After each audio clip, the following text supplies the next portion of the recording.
नमस्कार दोस्तों, स्वागत है आपका अपने चैनल एस्ट्रोनॉमी SIG पर। दोस्तों, आज के इस वीडियो में दैनिक जागरण संपादकीय से 460 शब्दों के डिक्टेशन को हम लोग लेने वाले। इसे हम दो अलग स्पीड में लेंगे, पहली बार 90 की स्पीड, दूसरी बार 100 की स्पीड में। अगर आपको इस डिक्टेशन की PDF की ज़रूरत है तो आप हमारे टेलीग्राम ग्रुप में ज्वाइन कर सकते हैं। ग्रुप का लिंक इसी वीडियो के ठीक नीचे डिस्क्रिप्शन बॉक्स में आपको मिल जाएगा। तो 90 की स्पीड में लेंगे और आपका समय स्टार्ट होगा 5 सेकेंड के बाद। स्टार्ट। संयुक्त राष्ट्र सुरक्षा परिषद की ओर से पाकिस्तानी आतंकी अब्दुल रहमान मक्की को वैश्विक आतंकवादी घोषित किया जाना पाकिस्तान के साथ चीन के मुंह पर भी एक तमाचा है। पाकिस्तान में पल रहे आतंकियों का बचाव करने वाले चीन ने भले ही यह स्पष्ट न किया हो कि उसने किस कारण अब्दुल रहमान मक्की को प्रतिबंधित करने के मामले में अपनी आपत्ति वापस ले ली, लेकिन कोई भी समझ सकता है कि सुरक्षा परिषद के शेष सदस्यों के एकजुट होने के बाद उसके पास और कोई उपाय नहीं रह गया था। वह यदि अपनी आपत्ति वापस नहीं लेता तो विश्व समुदाय के बीच उसकी फजीहत होती और साथ ही एक ऐसे देश के रूप में उसकी छवि नए सिरे से बनती जो पाकिस्तानी आतंकियों की ढाल बनना पसंद करता है। भारत में आतंकी हमलों की साजिश रचने वाला अब्दुल रहमान मक्की लश्कर ए तैयबा के सरंगना हाफिज सईद का बहनोई है, जिसे सुरक्षा परिषद पहले ही प्रतिबंधित कर चुकी है। चीन ने मक्की की तरह उसकी भी बचाव किया था, लेकिन अंततः उसे मुंह की खानी पड़ी थी। चीन पाकिस्तानी आतंकियों का बचाव केवल पाकिस्तान को अंतर्राष्ट्रीय किरकिरी से बचाने के लिए ही नहीं करता, बल्कि भारत से वैर भाव के चलते भी करता है।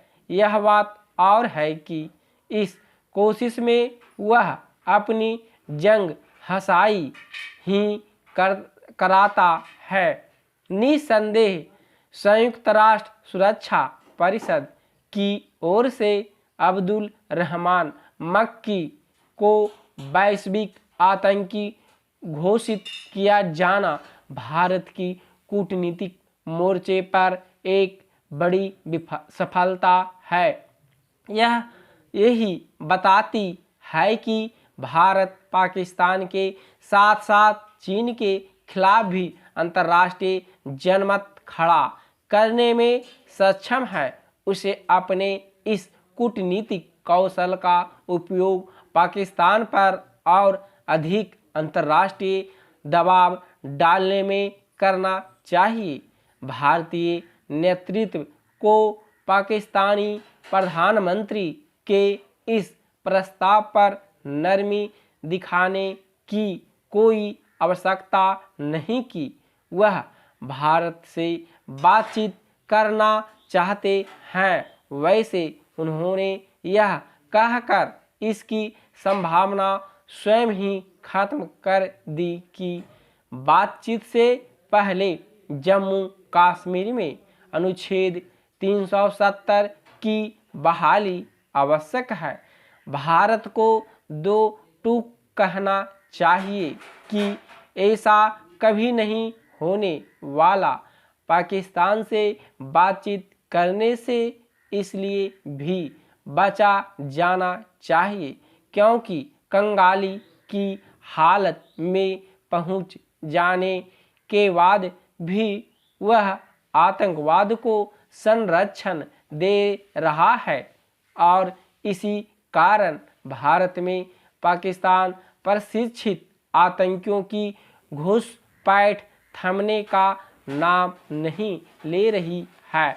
भारत को पाकिस्तान के साथ चीन पर भी दबाव बनाए रखने के साथ आतंकवाद के मामले में उसके दोहरे मानदंडों को उजागर करते रहना चाहिए, क्योंकि उसने 4 और पाकिस्तानी आतंकियों को संयुक्त राष्ट्र सुरक्षा परिषद की काली सूची से बचाने के लिए अड़ंगा लगा रखा है।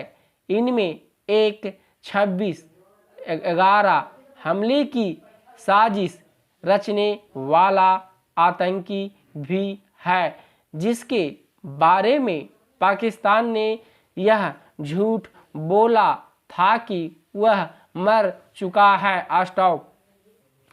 दोस्तों, इसी डिक्टेशन को दूसरी बार हम लोग 100 के स्पीड में लेंगे और आपका समय स्टार्ट होगा 5 सेकेंड के बाद। स्टार्ट।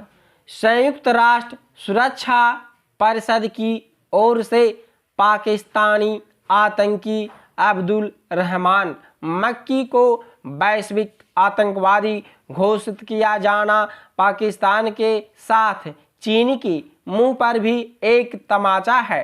पाकिस्तान में पल रहे आतंकियों का बचाव करने वाले चीन ने भले ही यह स्पष्ट न किया हो कि उसने किस कारण अब्दुल रहमान मक्की को प्रतिबंधित करने के मामले में अपनी आपत्ति वापस ले ली, लेकिन कोई भी समझ सकता है कि सुरक्षा परिषद के शेष सदस्यों के एकजुट होने के बाद उसके पास और कोई उपाय नहीं रह गया था। वह यदि अपनी आपत्ति वापस नहीं लेता तो विश्व समुदाय के बीच उसकी फजीहत होती और साथ ही एक ऐसे देश के रूप में उसकी छवि नए सिरे से बनती जो पाकिस्तानी आतंकियों की ढाल बनना पसंद करता है। भारत में आतंकी हमलों की साजिश रचने वाला अब्दुल रहमान मक्की लश्कर-ए-तैयबा के सरंगना हाफिज सईद का बहनोई है, जिसे सुरक्षा परिषद पहले ही प्रतिबंधित कर चुकी है। चीन ने मक्की की तरह उसका भी बचाव किया था, लेकिन अंततः उसे मुंह की खानी पड़ी थी।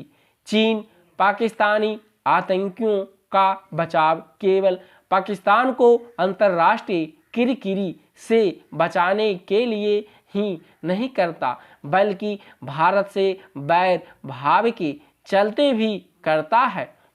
यह बात और है कि इस कोशिश में वह अपनी जंग हसाई ही कराता है। निस्संदेह संयुक्त राष्ट्र सुरक्षा परिषद की ओर से अब्दुल रहमान मक्की को वैश्विक आतंकी घोषित किया जाना भारत की कूटनीतिक मोर्चे पर एक बड़ी सफलता है। यह यही बताती है कि भारत पाकिस्तान के साथ साथ चीन के खिलाफ भी अंतर्राष्ट्रीय जनमत खड़ा करने में सक्षम है। उसे अपने इस कूटनीतिक कौशल का उपयोग पाकिस्तान पर और अधिक अंतर्राष्ट्रीय दबाव डालने में करना चाहिए। भारतीय नेतृत्व को पाकिस्तानी प्रधानमंत्री के इस प्रस्ताव पर नरमी दिखाने की कोई आवश्यकता नहीं कि वह भारत से बातचीत करना चाहता है। वैसे उन्होंने यह कहकर इसकी संभावना स्वयं ही खत्म कर दी कि बातचीत से पहले जम्मू कश्मीर में अनुच्छेद 370 की बहाली आवश्यक है। भारत को दो टूक कहना चाहिए कि ऐसा कभी नहीं होने वाला। पाकिस्तान से बातचीत करने से इसलिए भी बचा जाना चाहिए क्योंकि कंगाली की हालत में पहुंच जाने के बाद भी वह आतंकवाद को संरक्षण दे रहा है और इसी कारण भारत में पाकिस्तान प्रशिक्षित आतंकियों की घुसपैठ थमने का नाम नहीं ले रही है। भारत को पाकिस्तान के साथ चीन पर भी दबाव बनाए रखने के साथ आतंकवाद के मामले में उसके दोहरे मानदंडों को उजागर करते रहना चाहिए क्योंकि उसने 4 और पाकिस्तानी आतंकियों को संयुक्त राष्ट्र सुरक्षा परिषद की काली सूची से बचाने के लिए अड़ंगा लगा रखा है। इनमें एक 26/11 हमले की साजिश रचने वाला आतंकी भी है जिसके बारे में पाकिस्तान ने यह झूठ बोला था कि वह मर चुका है। आज टॉप वीडियो को लाइक